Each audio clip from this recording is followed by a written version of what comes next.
Moving on to the game that I think most people or most Nintendo fans are excited for when it comes to either the Wii U or the Nintendo Switch, which is Breath of the Wild. What gets you excited about Breath of the Wild? What got me excited, especially in that last trailer, was seeing all the races, like the Gorons and the Zora and the Gerudo and I guess the bird. I don't know if the Rito yet, but just and the Great Fairy too. Is just seeing all the races in the games, and also the shot of the like the mountainous grass town, and then the desert town. Yeah. Because I know people were saying, when they first saw it, that they didn't think that this game would have like towns, but clearly it does. So just seeing like all those characters just got me excited. Yeah, that was a big thing for me. I think during one interview, Miyamoto was talking about how you would come across towns, but a lot of places that you visit will be resembling how the Temple of Time or how Castle Town looks in this game, to where it's completely destroyed and overran by nature. He said that there was going to be a bunch of places that you go to where nature has just completely overgrown, like buildings are just tumbled down and destroyed. So seeing all of those different villages really got me excited, like the Gerudo Fortress, or what I assume is going to be a Gerudo Fortress, or whatever they're going to call it in this game. And then the town that they showed on the hillside reminded me a lot of the first town that you visit in, I think, Windfall Island in Wind Waker. But yeah, like the town reminded me a lot of Wind Waker. And moving on to you, Spawnwave, what got you excited about Breath of the Wild? So Zelda's, to me, has always been that awesome adventure game, whether it was on the Super Nintendo or even the Nintendo one, but the original Nintendo one felt kind of lonely to me. The Super Nintendo, I think they started putting a lot of character into it. And really after that, it's always been a big adventure game. And when I saw Breath of the Wild for the first time, and they started talking about the map size and how it's not sectioned off, because the older Zeldas, it was a good sized world, but you always felt sectioned off, whether you were leaving town or you were going into different areas. You would kind of run and then it would black out and come back. But when I saw Breath of the Wild, I realized that it is a game that just has massive amounts of possibilities in just the open world that they're presenting. It even came out recently that the map is going to pretty much dwarf Skyrim's, and it's just come up a little short for Xenoblade Chronicles X, which, if you played that game, you know how big that map is.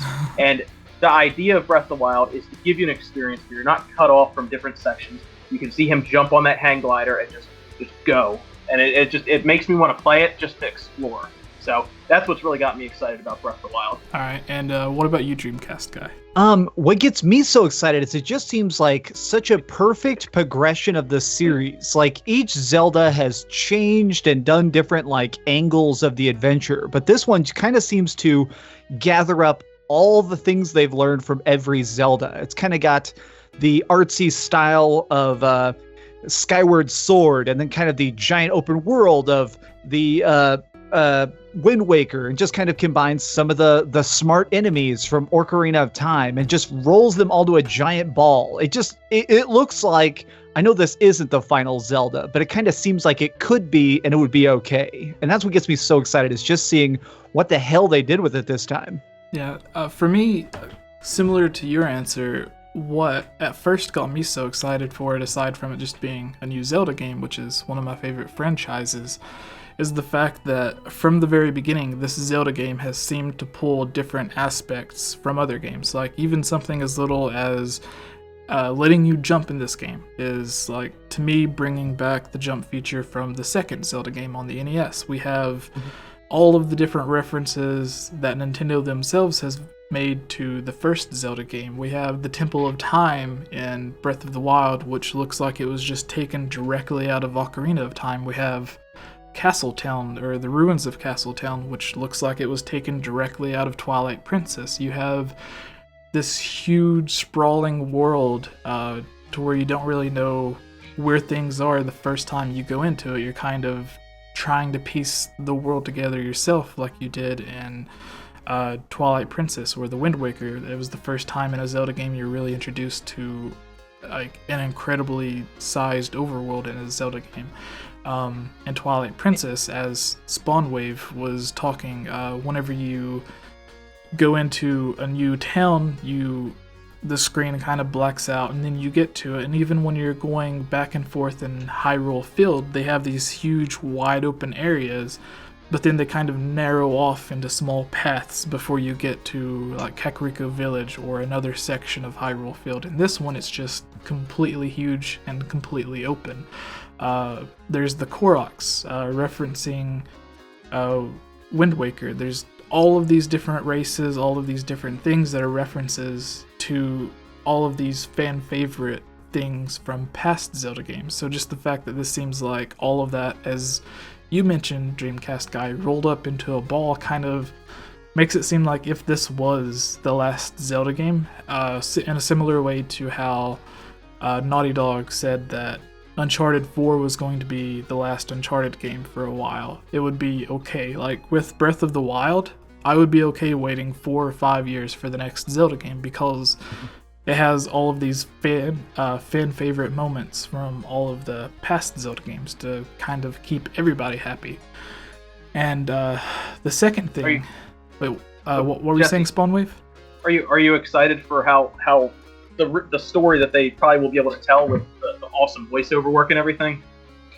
Voice acting for me is really exciting because lately I've been trying to play through some of the older Zelda games with my little brother, who's just now starting kindergarten. And with him, he has a lot of problems reading some of the bigger words in the sentences, so you kind of have to be there with him, telling him where to go and what to do, where this item is. And in this game, when you first start out, it's Zelda's voice telling you, like, go to this place on the Sheikah Slate or whatever, go to this place marked on the map. So he can hear that, pause the game or whatever, go to the map, see where he has to go, and then go there. He doesn't really need someone there to help him through it. I just think that's always been kind of a disconnect with them, is not having like a voiceover, like especially good voice acting, where you can really convey that emotion if something like really bad is happening. As you see in the trailer where Zelda's crying, you can actually, like, just the way they're doing everything, it actually feels how important like the moment is. And then they slam to that really nice like orchestra music and everything, and it just felt really cool. Yeah. It seems like, and I hate to phrase it this way, but it seems like Nintendo is taking things more seriously than ever. They've always liked making games, and they've always made great games, but it seems like they're like in a new chapter of their development where they want to be like, no, like, we have young blood in here. We're going to take ideas that other people are doing. We're going to crank the soundtrack to 11. We're going to hire great voice actors that you haven't heard of but are extremely talented, and we're going to make you bawl your damn eyes out. Yeah, like, during one of the interviews, the attention to detail on everything was a surprise for me, because they said when you hear the horse galloping, when you hear the sounds, it's not just like a soundtrack or whatever played while you're riding the horse. It's every time the horse's foot makes contact with the ground, you're hearing that single foot or that single hoof hit the ground, which is incredible. I thought what was cool was each horse has its own stats. Yeah. That you can like train, and some are more wild than others. There's basically like, I don't know, like horse gameplay. Yeah. It's gonna be pokey horse. You gotta catch them all. That's the one thing Nintendo has always understood, is that you don't need 4K visuals to convey a story and a game that can be enjoyable. You just don't need all of that. Right. Yeah, and like a good example of that is one of the side quests they showed on the stream was an old man who told you the story about how he had a horse when he was younger and he no longer has it. And there's just a lot of emotion in this game in general. Yeah. And he wants you to find a horse for him. It's just stuff like that. Yeah, and that little side quest, and this is kind of spoilerish, I guess, for those listening. Who was it? I think it was Game Explained posted a video where they were talking about some of the details given from the official strategy guide. That this game, we always knew this game was going to have over 100 different shrines in it, and a lot of people thought, well, this overworld is gigantic, but is it going to be similar to Twilight Princess, where there's just a few different things you could do in this huge overworld? But in this game, there's 120 different shrines, so we know the exact number of shrines that are spread out across this world. There was 75 different side quests, I think. It was 76. 76, yeah. So that doesn't include, like, which I guess some of the side quests will let you get heart pieces and certain items and stuff, but that's not including all of the rest of, like, the random heart pieces or special items and stuff like that are going to be... That side quest list didn't include minigames, challenges... And which I'm assuming the challenges are like hunts. Yeah, I'm assuming that the challenges are hunts. Yeah. Yeah, it didn't include a lot actually. Yeah, I forgot what the number of the Koroks were, but there was like 900. 900 Korok. Yeah, but people think that might be a typo, and it's really actually 90. Oh. Which would make sense because that would be 6 per region. Yeah. So it's like I don't think it's 900.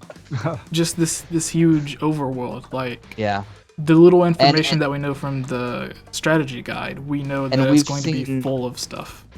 And we've seen nothing of the towns at all. Yeah. Like I'm sure there's like mini games and quests in there too. Yeah. One thing that made me depressed from the new trailer they showed off was whenever they showed Hyrule Castle Town being destroyed by all of the Guardians. We seen what it looks like after everything caught fire and the Guardians destroyed everything, but for me I was like, there was so much potential there. Like, if you could have went inside each of these houses, talked to a different NPC, or like had different side quests from different people living inside these houses, that would have been awesome. Like, my favorite thing about Ocarina of Time was like all of the different NPCs that you come across in Hyrule Castle Town or Kakariko Village, going into the different houses, seeing how they looked.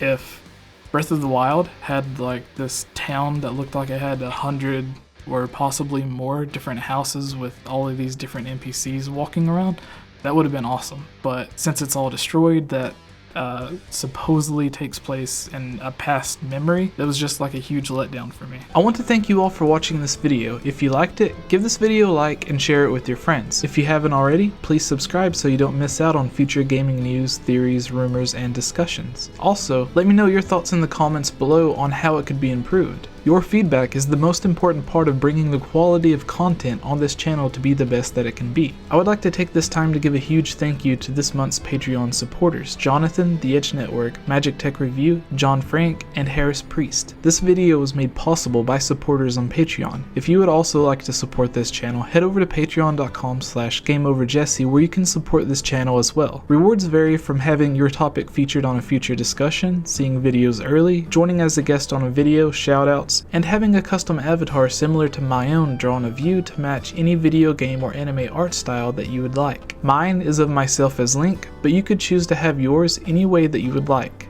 Finally, I would like to thank my friends CS Guitar 89 and Gnomo Designs for providing the music and artwork for this video.